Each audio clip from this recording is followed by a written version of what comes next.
You may or you may not know this, but a chimpanzee's DNA is approximately 99% the same as humans. That's right, their DNA is almost identical to us. Now here's a question for you. It's a trick one. Who is more identical to chimpanzees, gorillas or us?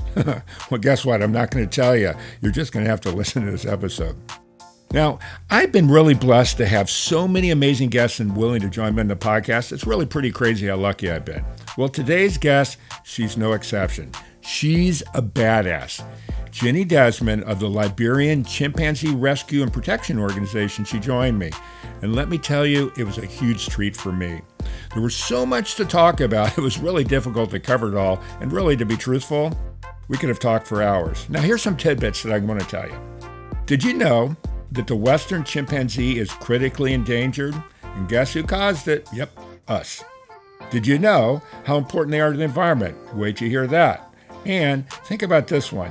So when you watch the movies and shows and see those videos and pictures on social media of chimpanzees wearing clothes and acting like us, did you know those are actually just the young guys that are not even fully grown? So the big question you've got to ask yourself is this: where were their mothers and fathers when they were doing that? Heavy question, I know. In this episode, we talk about all those issues and more. I can't wait to hear this story. We are supported by PrepVet, providing stem cell therapy for pets.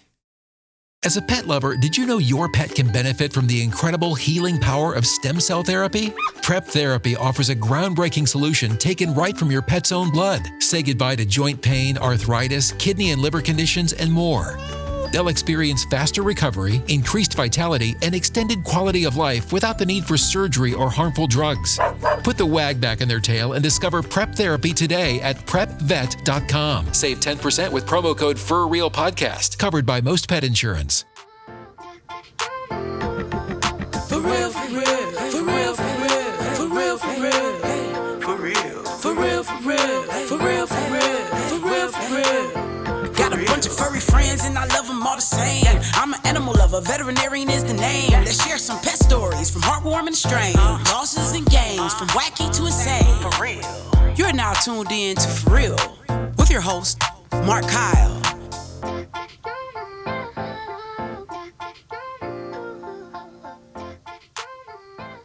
Hey, everybody, and welcome back to the For Real podcast. Today, I've got a good one. I tell you, if you knew how hard it was to get this going, you'd be shocked. But we've been really trying to talk to each other for a long time. They're really, really busy.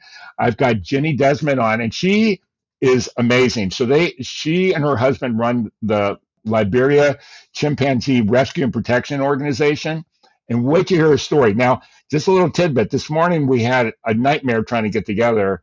But she's got a little baby that she's taking care of right now as we're talking. So, Jenny, thanks so much for coming on. I've got a gazillion questions. I know we're going to be great friends, but I really appreciate we finally got it together. Thanks so much for having me. And yeah, it was it was a struggle, but everything's a bit of a challenge on our end. So I appreciate you being sticking with me on it. Well, I just appreciate you having the time. I know you guys, you don't have a huge staff, but in what you're doing, it's just an amazing thing. And I just want to hear the whole story. And I know everybody out there, if you don't like chimpanzees, I know there's a problem with you anyways, but so don't listen. But if you do, Yeah. we've got some great stuff to talk about. So let's just start from the beginning, because one of the things I read on your guys' story was you guys are traveling around and we're doing that. So let's just go there and get into chimpanzees and everything else. Yeah. So we, Jimmy and I, we actually, when we met, we've been married a long time. When we met, everyone thinks we met, you guys Jimmy's a veterinarian, you do wildlife stuff and conservation, and that brought you together. And I said, no, actually we met at a brewery, and neither of us was doing anything that even resembled this kind of work. So, which I think has actually kept us in good stead. But it's actually kind of amazing because we met at a brewery, and then we decided to get married and travel around the world for a year, which of course ended up being a lifetime. But we were just going to backpack around, which is what we did. And I had always been really, really interested in seeing great apes in the wild. And so when we were in Indonesia, we had the opportunity to go meet some rehabilitating orangutans. And while we were there, they had never had volunteers there, but they had a lot of babies, sadly. Still the same thing we're all facing today. But um, they kind of were in great need, and they said, well, we don't really want volunteers. And we said, well, we're here and we're traveling around for the next few weeks, but we'd love to come back and help with whatever you need. And so they kind of said, well, we really do need help. And we ended up going back there, which was kind of the start to everything. Because then we ended up at 2 different orangutan places. But while we were there, we both kind of had an epiphany, because I had always really loved, non-human animals and always wanted to work with animals, but not a math person, not a science person, and just kind of thought, well, I don't want to work with captive animals. I don't like zoos. I don't like circuses. I don't like marine parks, and definitely not going to like being a veterinarian. So kind of had given up on that path. And when I saw rescue and rehab and really realized I could be in the world of conservation, without being a vet or a biologist, by trade, I was so excited. And I just thought, this is where I belong. And at the same time, Jimmy was really interested in the research that was being done there on diseases that transfer, zoonotic diseases, which we're all very familiar with now after COVID, but no one was really aware of zoonotic diseases except the people who did it. And he was really interested in that and met a veterinarian there looking at diseases that were negatively impacting great apes coming from human populations. And he got very interested and he decided to go to vet school. So it was really strange. After meeting at the brewery, we just both kind of had this epiphany at the same exact time. And we're like, okay, well, here we go on this new adventure. So, yeah, weird. Well, a glass of beer will take you a lot of places. Oh, yeah, we're still definitely still have the beer theme, I think. Don't worry, I have one too. And trust me, at some point I'm going to make it out there too. Yeah, I really want to come and visit you guys. We need beer at the end of the day. So. Oh, well, I was thinking about it this morning here. I'm in Texas where the temperature is pretty chilly here right now. I'm thinking, I'll bet you guys kind of miss some of the cool weather a little bit. Yeah, it's definitely always warm here. Yeah. I'm assuming you go back to the States. Yeah. And he becomes a vet. And then what happens? Well, yeah. So before we became a vet, I'll just briefly tell you because it's a significant thing that happened. We decided because he didn't have great grades. Just to put it clearly, he just was thinking, I won't get into vet school. Vet school is very difficult to get in, and so he thought I better get some more experience, and he really wanted to study wildlife medicine and go to Tufts, which is where he ended up. So we decided, well, we better volunteer at a bunch of places, and of course, I also had really very little experience in that world and no degree in biology or conservation. So went around and did a bunch of volunteer things, one of which landed us in Uganda at the Uganda Wildlife Education Center, managing this thing called Rhino Fund Uganda to bring rhinos back to the wild in the country. And while we were doing that, somebody came up to me. We were living on site at the center, and someone said, there's this baby chimp. He's traumatized. He's almost dead, and he's living in this national park in this room because they confiscated him from someone. And they said, can you guys help us get him? And we said, yeah, sure. We jumped in the car and got him. And that was Matoki, who was the first chimp we'd ever met. And he lived with us for many months, and we got him back to health and worked together with him to get him integrated into the chimp group there. And I think it really just drove it all home for us. Like, this is really what we have a passion for, And so Jimmy ended up at vet school after that. Basically, he got in because of his experience in the field.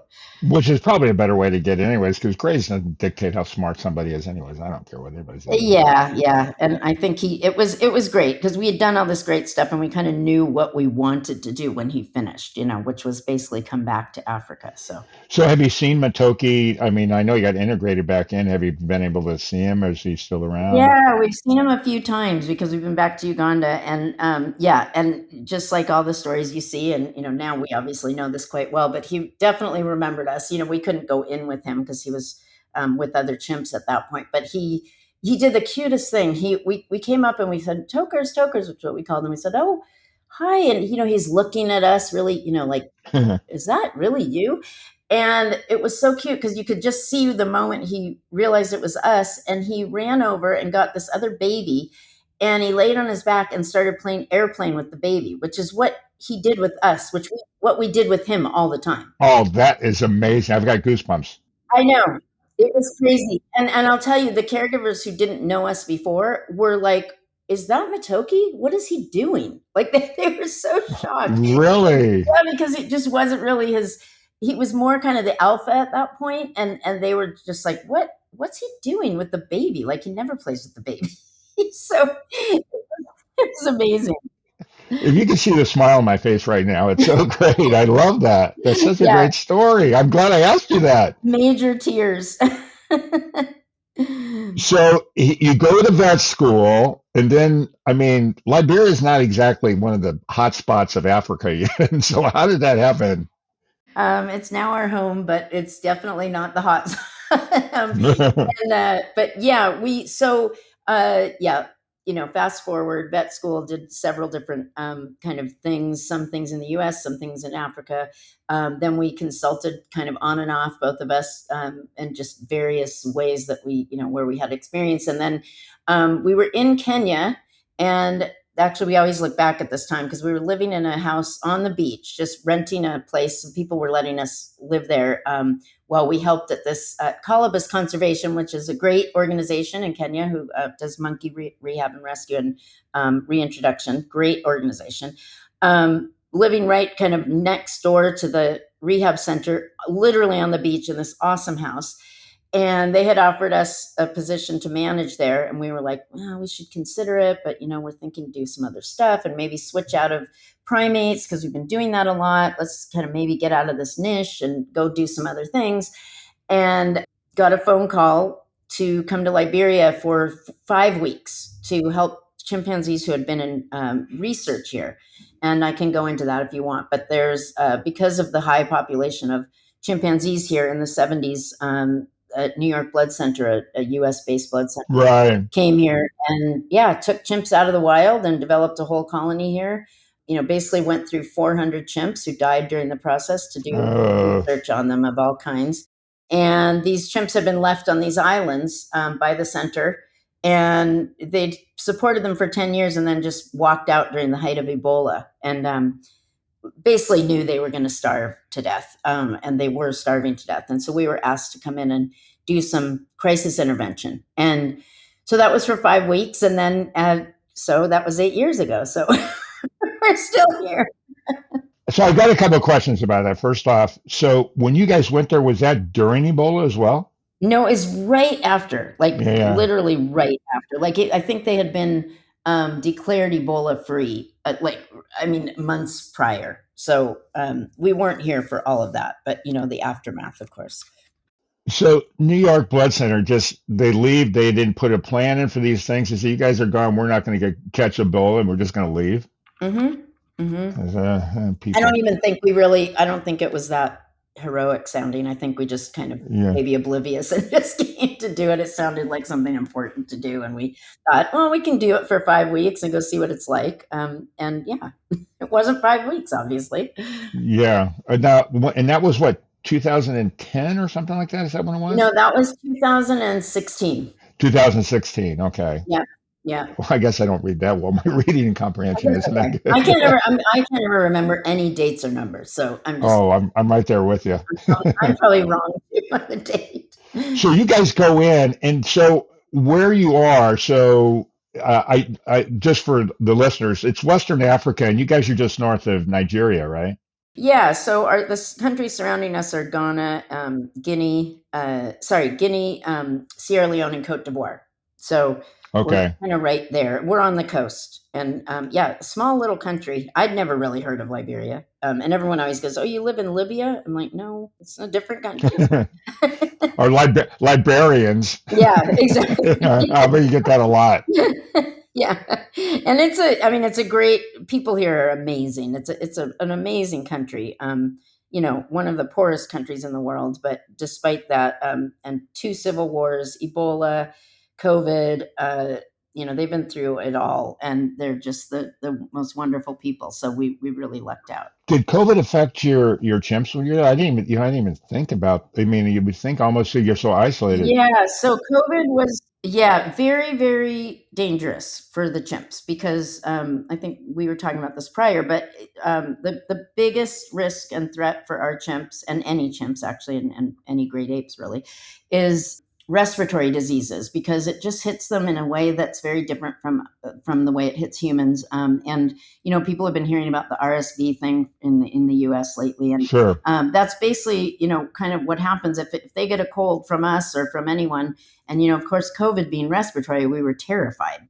Once it gets into their chest, it's very scary for us. It's kind of touch and go whether we can heal, whether they'll heal or not. And then they can just literally, overnight, just die overnight from a respiratory illness. So it comes on really fast, and before you can even do anything, they're just gone. And so it's happened to us 3 times here, knock on wood, so far. Yeah. And it's just, it's horrible. It's horrible. Well, I know when we talked before we started recording, you had that baby that you were concerned about that too, because I mean, I'm jumped way ahead of myself here, but one of the things he said is oftentimes when you get these new chimps, they're unfortunately you get them, but thank God you got them, is that they go through kind of a shock system and they get sick lots of times. Yes, yes. And so, back to COVID was like the most scary thing for us because it was respiratory and we were watching all these people dying from it, Yeah. and they had the best treatment in the world and we had nothing really. So it was really scary. So basically we just shut down pretty much except for our team and us. And, not that we have a bunch of people coming around them all the time, but most people don't come to Liberia. And of course, we're very careful about anyone who visits and being really cognizant of their health. But with COVID, we basically, and, we couldn't travel. So we were stuck here, for a couple of years, pretty much just here with the chimps, and we couldn't see anyone here either. It was just what everyone went through. We just went through it here. Sure. So, out of curiosity more than anything, did being in the primate world, did a lot of chimps or whatever primates get COVID? I mean, I never even thought about it. No, and I think we did. There were some gorillas who got it in a zoo, and I think they all survived it. I think it was probably just because everything shut down. I mean, that was really valuable because people weren't going even to the wild to do research on chimps. They weren't going out to visit the gorillas. All of that stuff shut down. I think there would have been tons of victims from it if that hadn't happened. And then for the rescue centers, everybody just shut down. I know some of the centers who rely on volunteers really suffered because they didn't have volunteer programs anymore, and all that stuff is kind of just coming back up now. But we weren't. No one comes here, so we didn't have a volunteer program yet, so we didn't suffer from that. But I think because everyone was careful, hopefully we avoided some of it. Well, yeah, it's funny is you caught in your own world and you don't think much about it, but that 2 year loss that the world had, you don't even think about the research that people are doing with whatever kind of animal in the animal world or the vertebrate or invertebrate, that all shut down. Yeah, I mean, everything shut down, and all the conservation projects, everything. I mean, everything really shut down.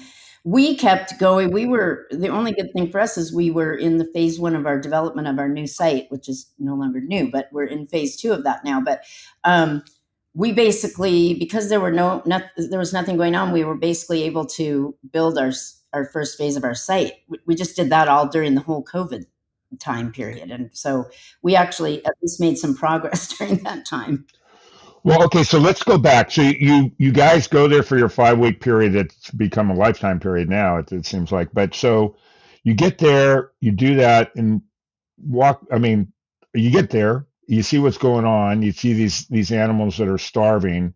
So what'd you do? How'd you get to where you are today and all that kind of stuff? Yeah, so it's fairly basic what happened. I mean, and I think we weren't really surprised, I guess, but I don't think we just didn't really think about it. We came here and we were working with the former research chimps, and they were all living on islands where they had been, quote, retired by New York Blood Center.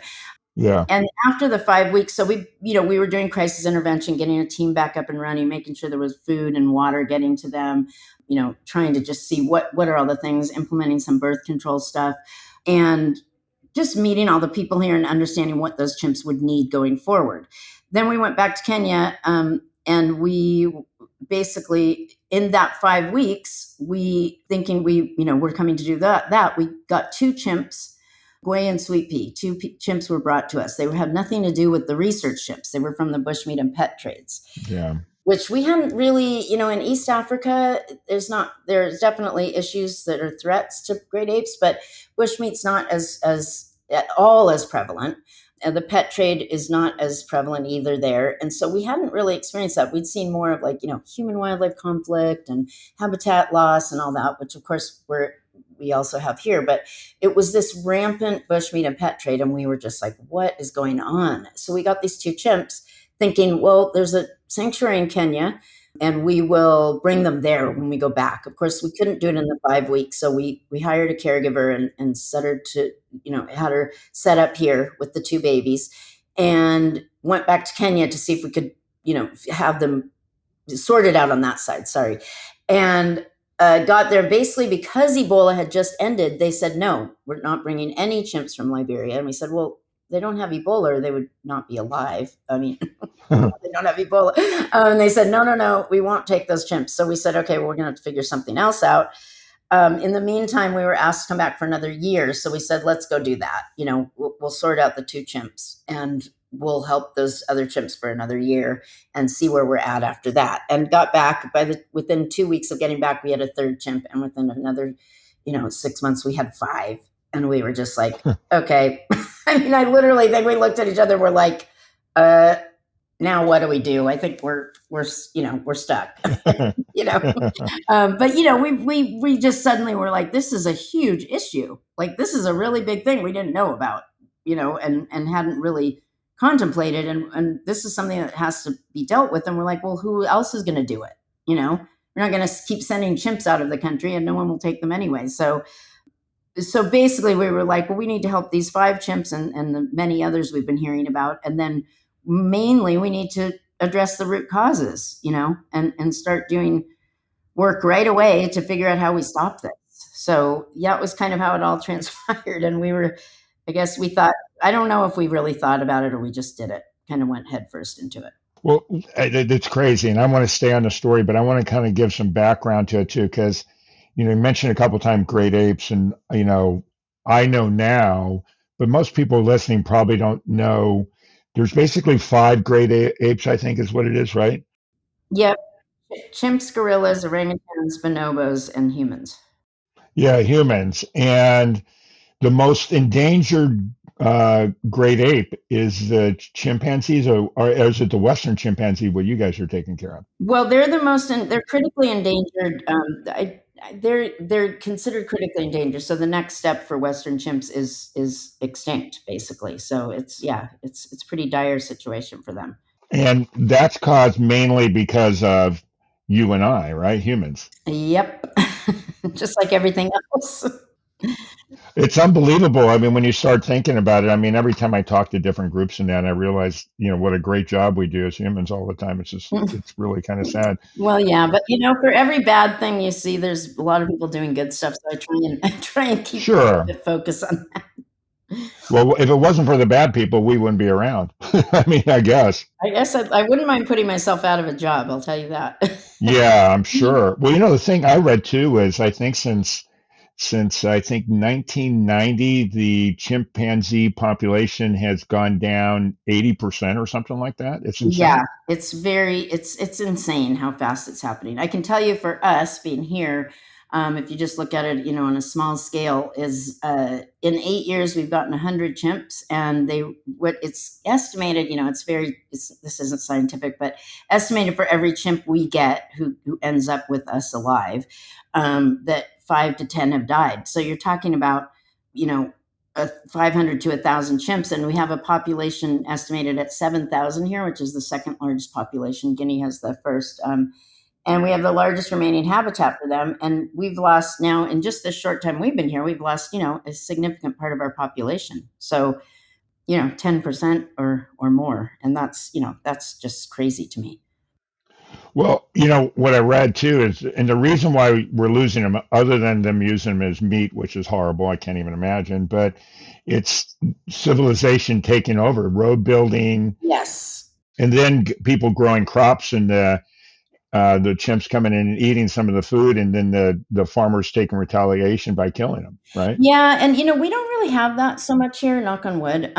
We again, it's really the bushmeat and the pet trade here that's the most devastating. And then of course habitat loss. And you talk about, the extractive industries or logging and things like that. What people don't realize is even if it doesn't directly, even if a process like a logging, company doesn't, even if they do stuff in an area that doesn't impact the chimps directly, like they're not killing the chimps, it provides access to populations of chimps who Um, never had access. So then you open up the door for more hunting, and things like that. And then the chimpanzee human conflict here, we are dealing with that. We have a human chimp coexistence program, and the communities are great. They really want to live. They want to live peacefully with the chimps. So we're lucky in that sense that people they want to solve the problem. They're not out like just killing chimps. In fact, we've had some things where chimps come into communities and they get scared and kids get scared and the chimps bite a kid. And even though it's one little bite, for a kid and an adult chimp, that's very damaging. So we work with communities, and even in that case, they haven't retaliated. Knock on wood. So they're really working hard with us to figure out how to make things work. So that's a really nice component for us.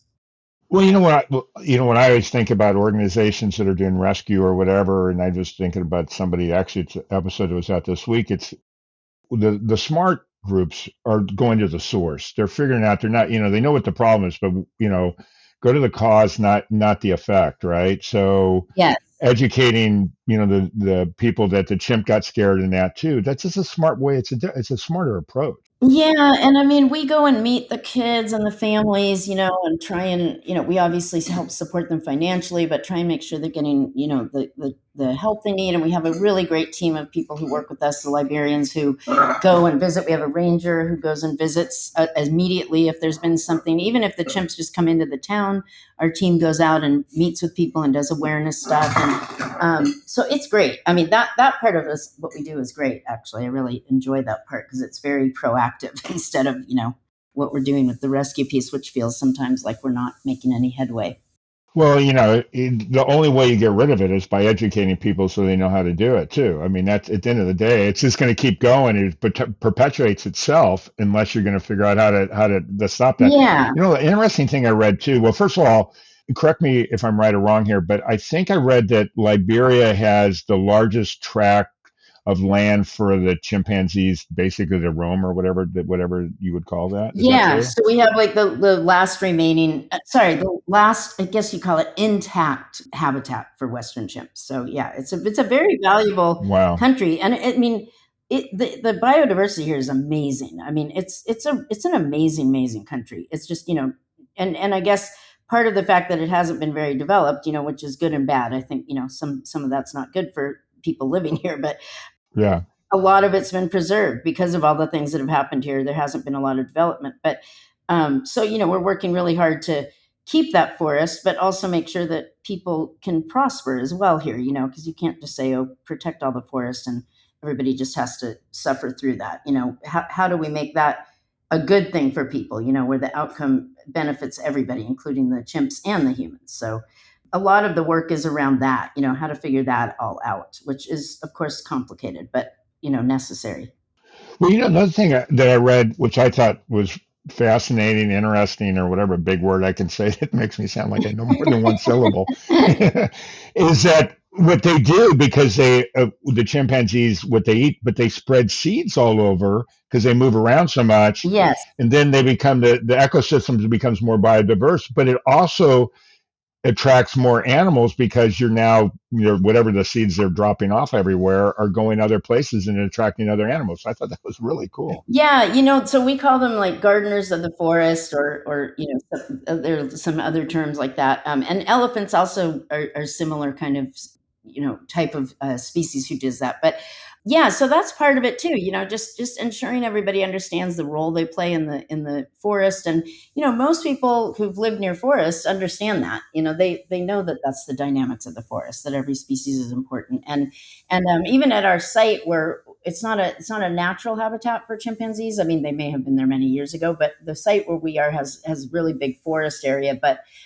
it's not like a wild protected area. It's more near town, but we've seen it there. I mean, our chimps go out every day to the forest and they do the seed dispersal because we feed them out there and there's fruit and seeds and everything spreading out. And we've seen a huge increase in different other kinds of species because we have camera traps out there and we've seen all kinds of species. And when we first got to that land, there was really nothing. We couldn't hear any birds. We couldn't see any wildlife. And so it's been cool to see that even in that space, the chimps have, helped it. And of course, just being in a space and being present protects the area too, because the hunting stops and the, wood collection stops and all of that kind of stuff stops. So it's been really neat to see a kind of a microcosm of what can happen. For me, and it's a perfect example of me doing this podcast. Every time I delve into it, it makes sense is how important animals are everywhere. It's like the wolves in Yellowstone. I mean, I had an episode with them and they were talking about how they were getting rid of them and it destroyed the whole Oh ecosystem. And yeah. that's the same thing that's happened for you guys. Yeah, and you see, I know, not here, but we've heard of examples where chimpanzees have been kind of hunted out of an area, or for whatever reason, and the forest has kind of died.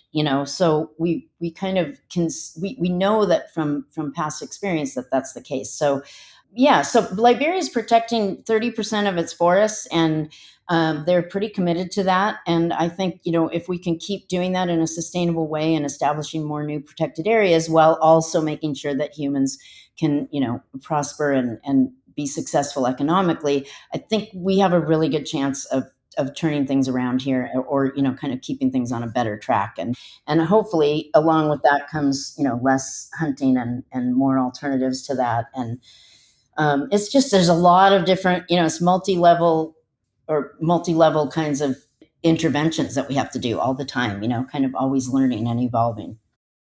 Well, that term coexist, Yep, that exactly. kind of works. It's kind of one of those things. Yep.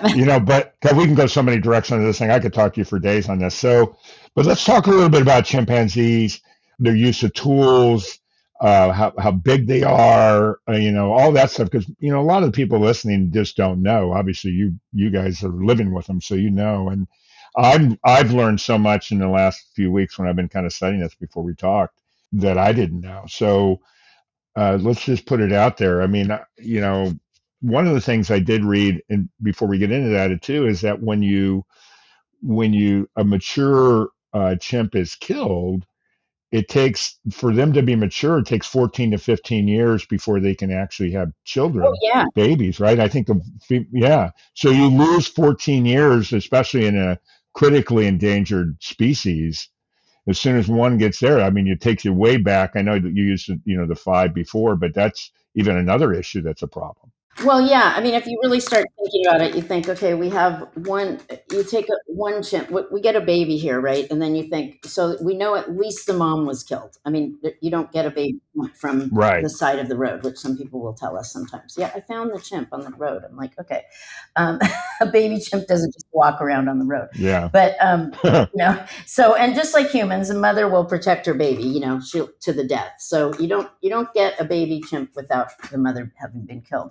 Usually chimps live in either, small or big groups. So you would also potentially have other chimps killed. That's where we start getting the numbers of, how many chimps are killed for each one. Right. And then, like you said, basically you start really thinking about it. You go, okay, that's a mom chimp. So that mom chimp is not going to have any more babies. So let's say she had two and she would have had 4 or 5.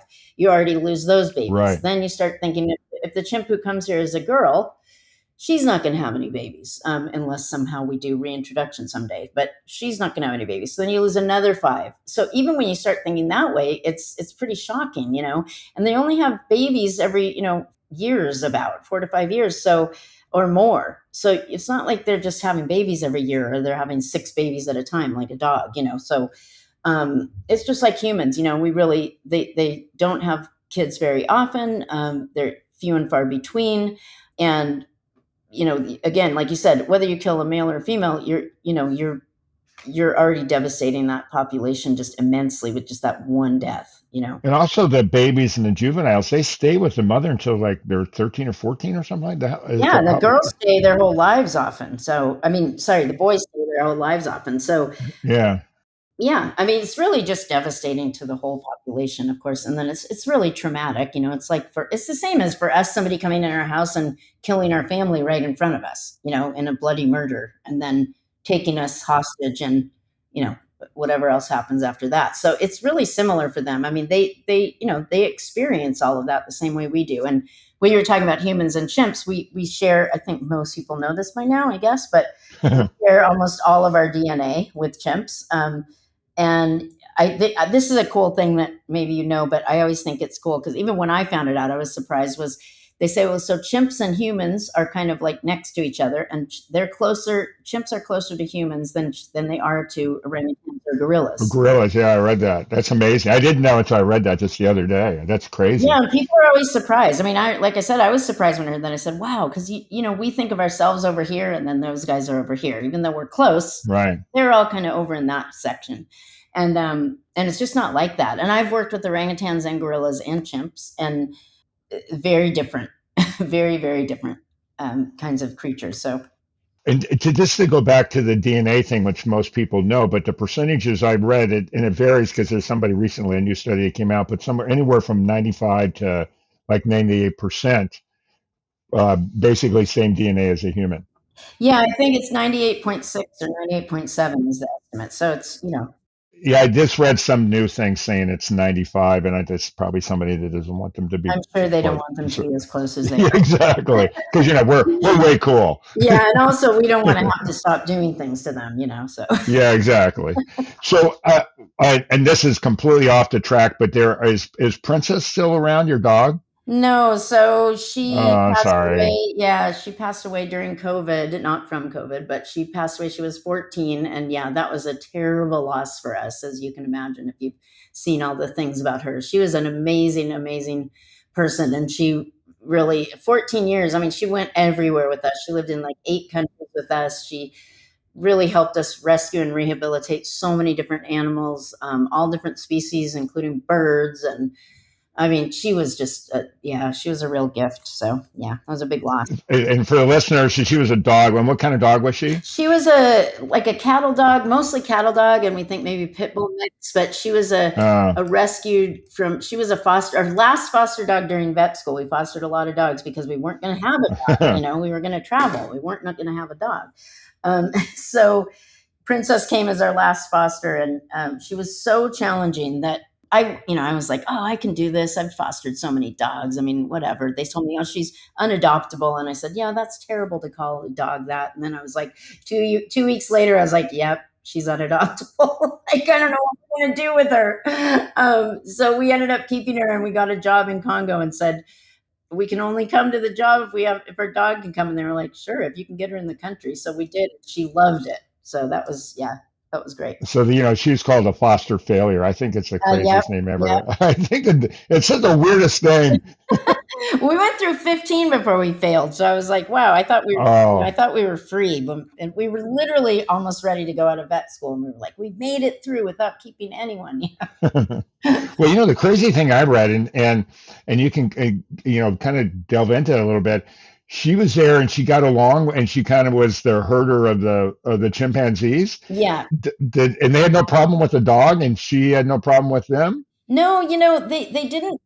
They're so intuitive, and she was actually so intuitive. And we ended up with some other dogs who came to us, once we were here, and right. It was very different with her. She was like their caregiver. They trusted her implicitly. They would sleep with her. She would make them feel, even when they wouldn't come to us, like when they'd first come, sometimes they'd go to her and they'd sleep with her and be with her, and then they, slowly decide to trust us. It was crazy. But the other dogs, they had more of a play relationship with the other dogs, but not kind of that caregiver role. And then strange dogs, if they don't recognize a dog, they will freak out. They'll scream, yell. So they're very, they know who they know, just like we do. So they didn't like all dogs. And I think that's also a misconception. I remember early on in rescue, people were like, you can't have dogs around the chimps because they'll learn to not be afraid of dogs. And our chimps are very afraid of dogs if they don't know them. So we don't worry about that. Well, that's human nature. Yep. Yeah. They're so intuitive. I mean, they know if somebody's nice or not, like in 1 second. I mean, when I've rescued Yeah. chimps, I walk up and they come right to me. They could have been there for 10 years. They walk right up and leave with me. It's like, it's crazy. They just know. Well, I talk about it all the time. It's an energy, and it's funny how animals know. They just know. Yep. I don't know what it is, but there's some kind of energy on that. So that, and just for everybody out there, so chimpanzees in the wild live to be up to like 45 years or something like that, and then Yeah, I think in so. and then in captivity to about 60 because whatever reason. Yeah, I think 60, I think, and then maybe even older. I'm not sure what the oldest chimp, but yeah, we always say they live like about 50 to 60 years, depending.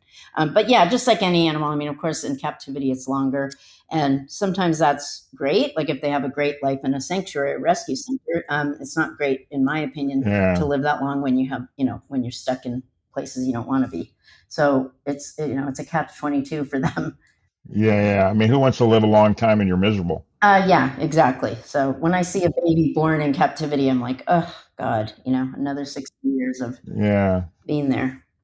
Well, they've done a lot of studies on dogs. There's a place in Morocco where these dogs live, and they call them free range dogs. Yeah, we have that here.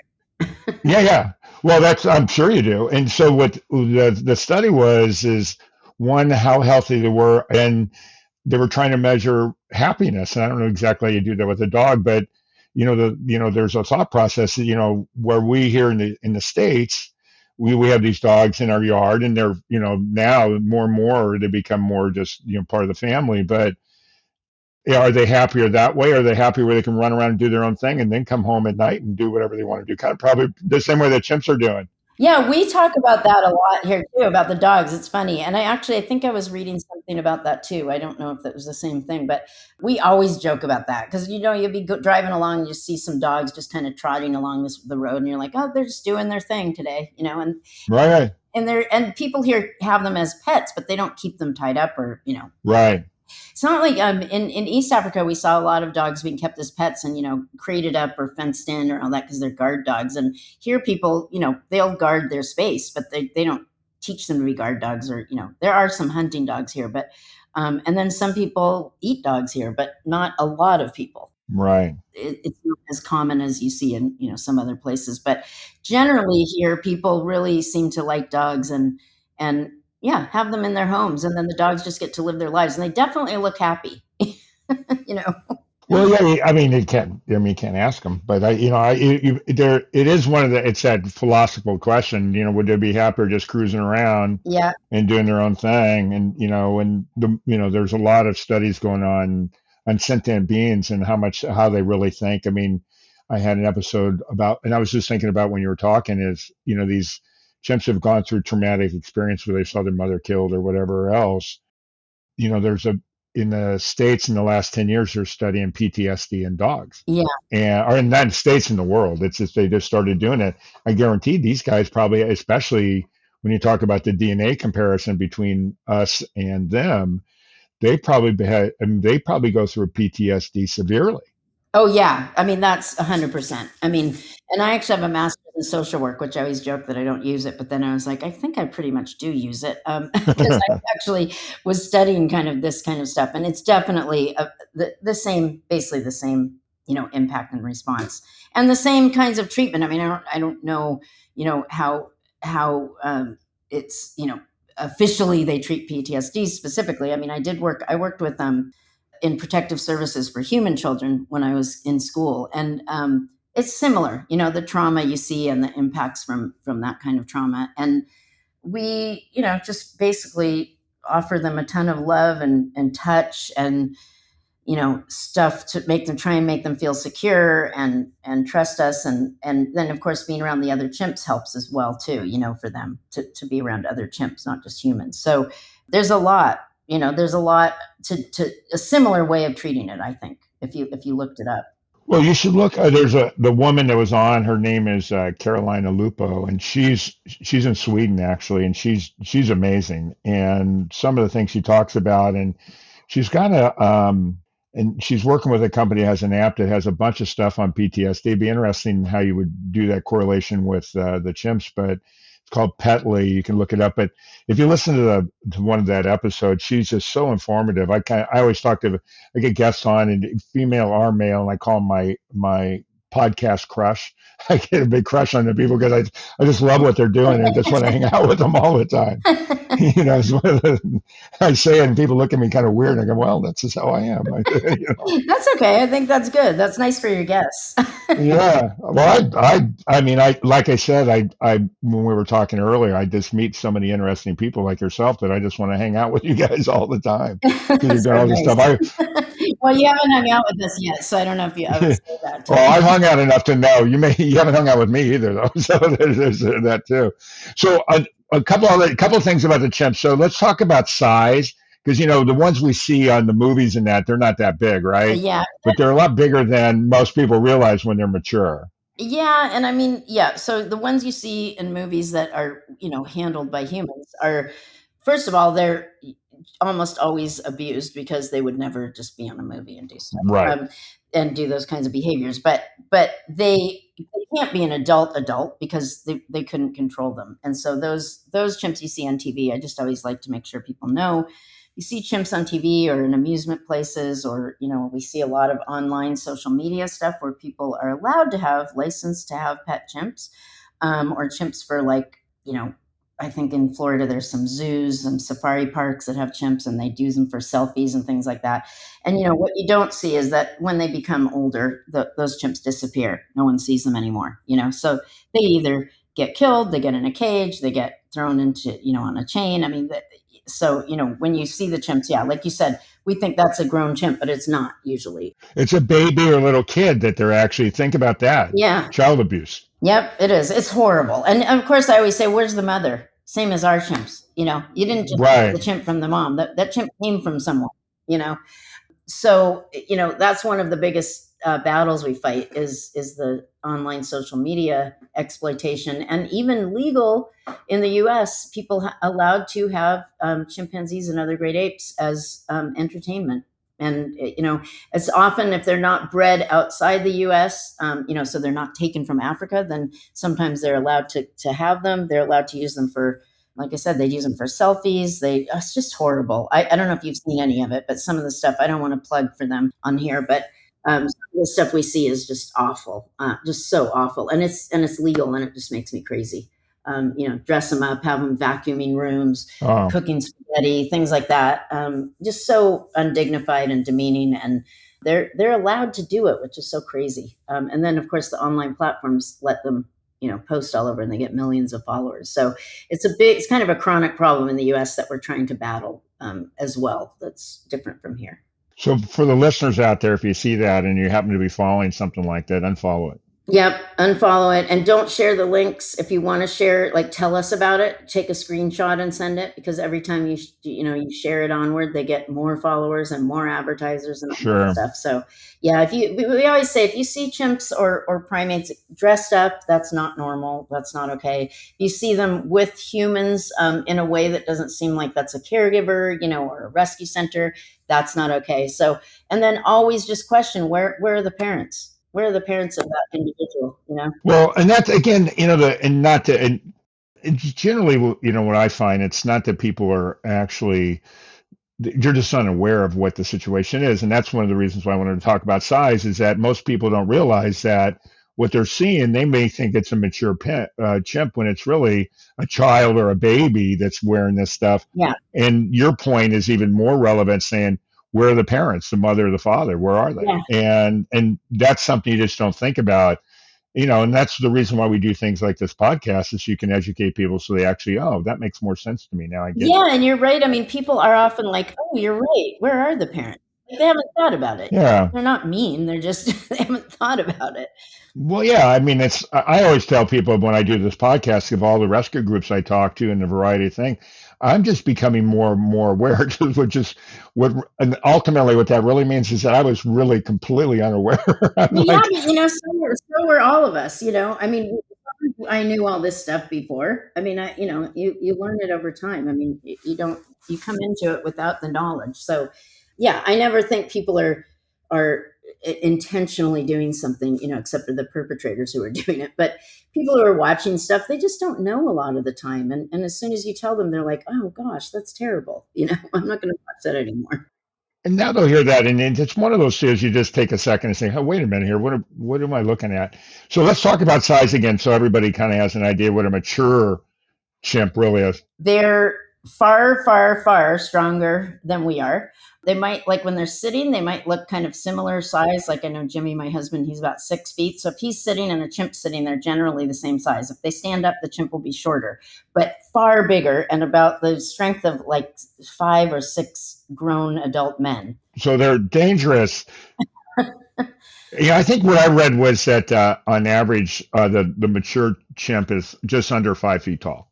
Yeah, that makes sense. Yep. So they're wide, and they're strong and they're just all muscle. I mean, if you watch them climb up a pole, you can't believe it. I mean, they're just like in 1 second they're up a tree. And they don't even have to think about it, you know. Yeah, and I think the average weight that I read, and I know the females are less than the males, but I would say probably 100 to 110 pounds in a mature is probably, they get up to like, I think 150 and they go down to like, I don't know, I'm sure go down way down, but I think in women it's like 60 or something like that. But if you looked at the numbers combined, I think it's 100 to 110 pounds, which is it's a full grown woman. Yeah, I think they would even be bigger than that. Although maybe just because of their structure, yeah, they're all muscle. They're really. Yeah. And they're generally kind of skinny if they stand up. I mean, they look really big, but I don't know if you know, but they put their hair up when they display. No. And even babies. So even this little baby, when he's climbing around, he's feeling kind of like excited and nervous and not kind of sure of himself, and all his hair will go up so that he looks really big, like it's a thing they do to look bigger. So when you see them really when they're adults and they are displaying, I mean, my gosh, they look a giant. So Hey, quick question. That baby still sitting in your lap? yep. Well, now he's climbing. Now he's climbing around a little bit. Oh, that's good. So let's talk about it. And is it a boy or girl? It's a boy, and we've had him about a week, but he's about 6 months old. Okay, so let's tell everybody a little bit about his story. And literally, you've had him for a week, but today in particular was pretty funny because when you reached out, we had the time scheduled, and you said, "I've got a baby. I may be interrupted." And then we FaceTime. I got to see him. I'm so jealous. I want him to sit with me. Yeah. Well, yeah, and that's the thing. I mean, if you think about it, I mean, we always tell people, I know the background, but that's why it's important to talk about the background because people say, "Oh, I love to hug a chimp," and we're like, you really wouldn't love to hug a chimp because they shouldn't be No. with us. And then also, the story behind what's happened to him, and then also the thing we were talking about before, which is they look really cute right now. But first of all, they are as babies, they are very, very challenging to take care of, just like human babies. But even more so, they don't leave your body.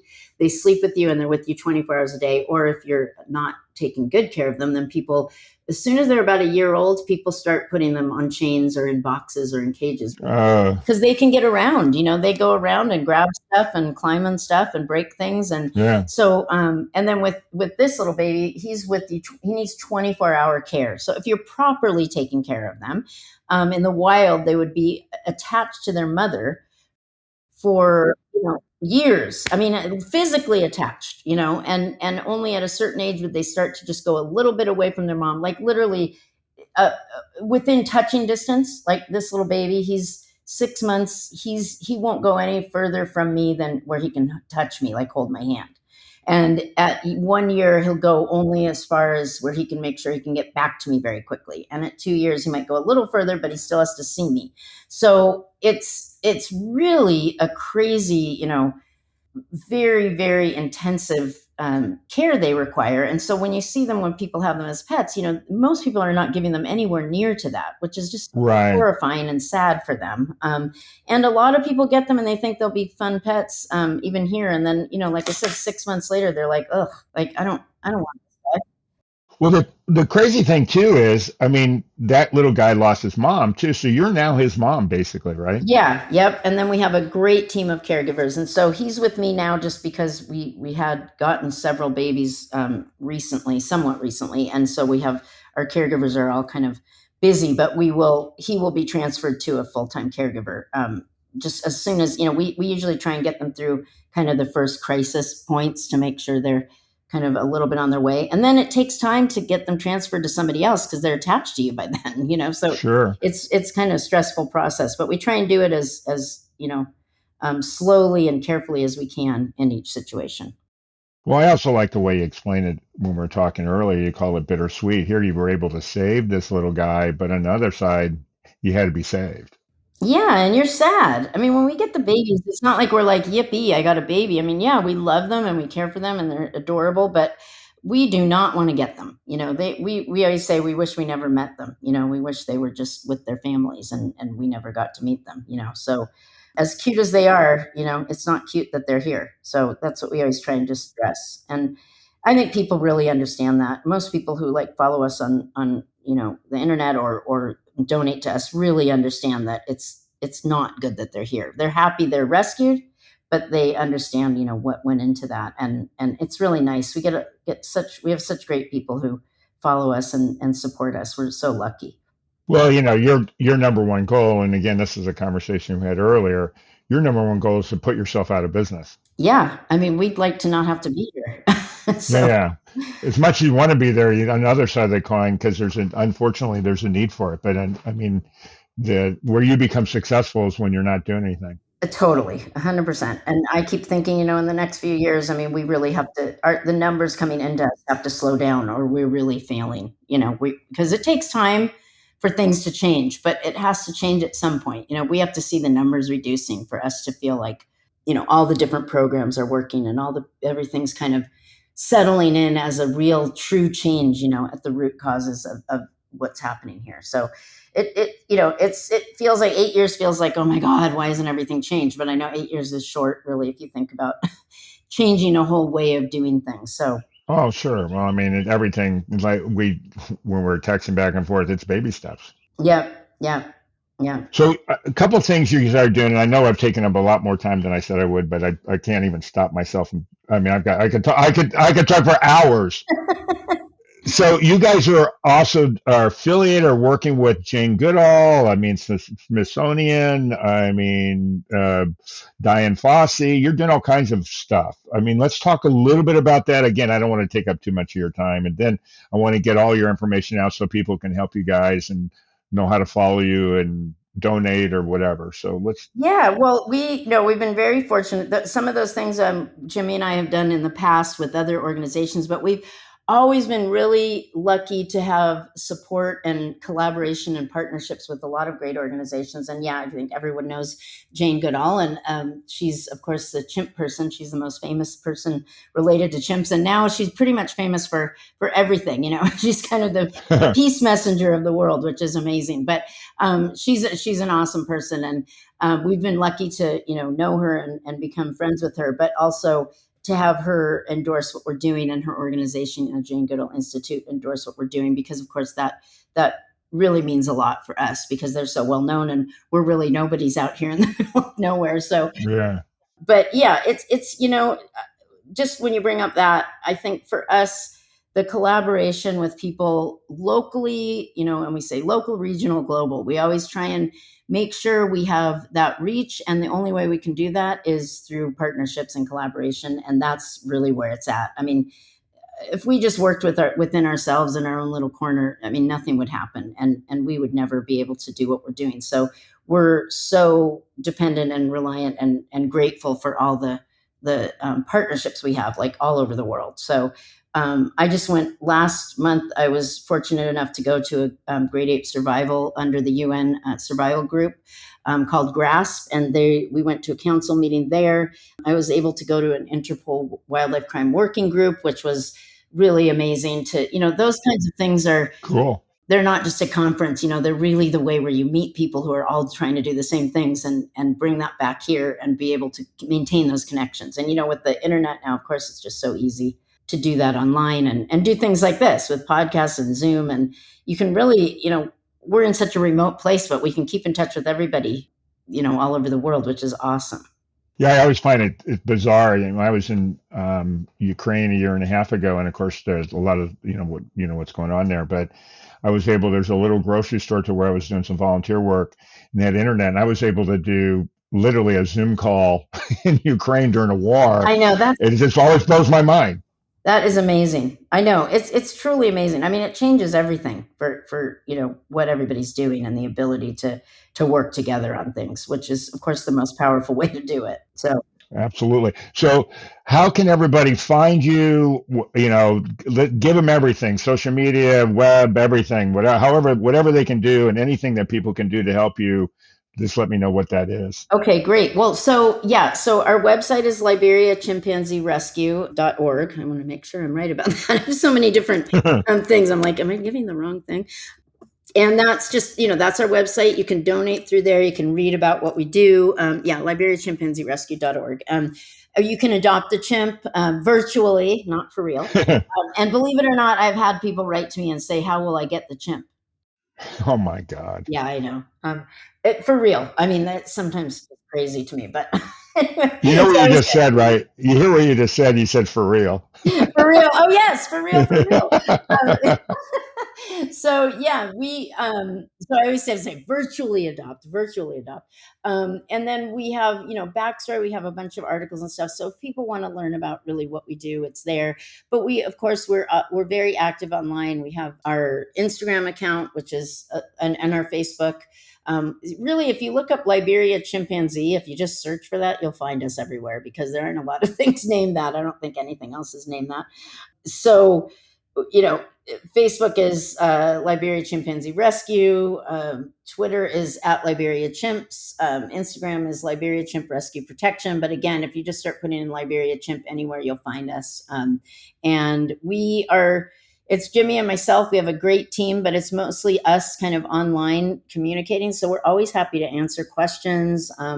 If people want to donate, but they want to learn more, we're always happy to, do that. And then really, we always say to people, I know people always ask what's something you can do today. And I just say, spread the word, not about us. Of course, that's great, but spread the word about what we've been talking about today, because, a lot of people still don't know, and they don't know how extensive the problems are. And, even the stuff we were talking about, when you see things like chimpanzees in clothing on commercials or at safari parks or online, just learning more about that and making sure everyone knows not to support those kinds of things. So all that stuff is so helpful to us, for everybody to just be out there kind of supporting all these things that matter.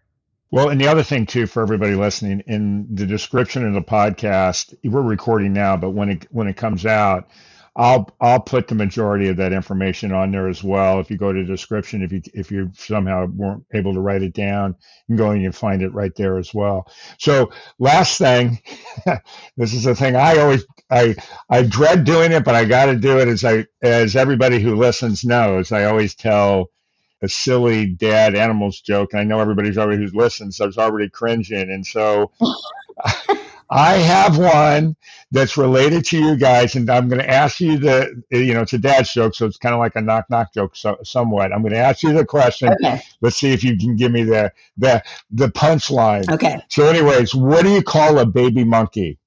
I don't know. It's a chimp off the old block. Oh my God. Well, I'm going to ruin your joke because chimpanzees aren't monkeys. I know they're not. It's just a joke. I know. I figured that's a good thing to close with, because that's always when I always tell people they're not monkeys. And I always have to say, but I love monkeys, but chimps aren't monkeys. What I probably should have said is, what is a great ape? But anyways. And then I'd have been okay. That's a good one. I haven't heard that one because I actually haven't heard that many good chimp jokes. So Yeah, well, I wanted one to be appropriate and all that, and of course, everybody out there's listening say, "Can you quit telling this stupid jokes?" But anyways, yeah, just to finish up for everybody that's out there listening, obviously, I need help with jokes. So if you've got a great joke, if you want your kids to tell the joke, a friend to tell the joke, please, please, for all of our sanity, email me at mkyle@forrealpodcast.com. And I promise you, I'll put you on. You can put us all out of our own suffering. I can guarantee you'll have a better one. But most importantly, to everybody, keep listening. And Jenny, thanks so much for being on here. I know today was a nightmare trying to get this organized. And, I know we've been talking for a long time, but I really appreciate what you do. And of course, I appreciate all the time you took to be on there and tell the little guy sitting next to you someday he may meet me. yeah, and he's just falling back to sleep. So. Yeah, I bored him. I bored him to death. And so, yeah, thank you, Mark, and thanks for all your persistence on getting me on here. As I know, our life is quite disorganized, and trying to get a hold of us is not easy. And thank you so much for everyone listening. We're so appreciative that people want to hear about this stuff. We're really grateful for everyone who cares about all of this, and again, spread the word.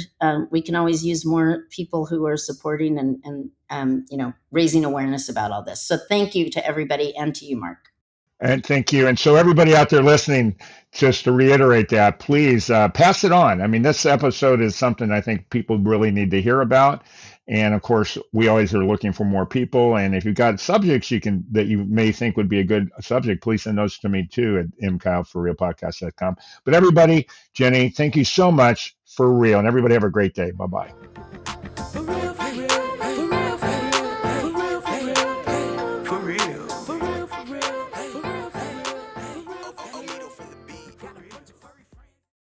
We're supported by Let's Walk, that's here to love your animals like our own. Austin, Houston, and Denver. Let's Walk is here to love your animals like our own. From daily walks, play, in-house sleepovers, and more. Go to work, out on the town, or take a vacation knowing your pets are in the best hands. This woman-owned small business does it all. Check us out on Instagram at Let's Walk Austin, Houston, and Denver.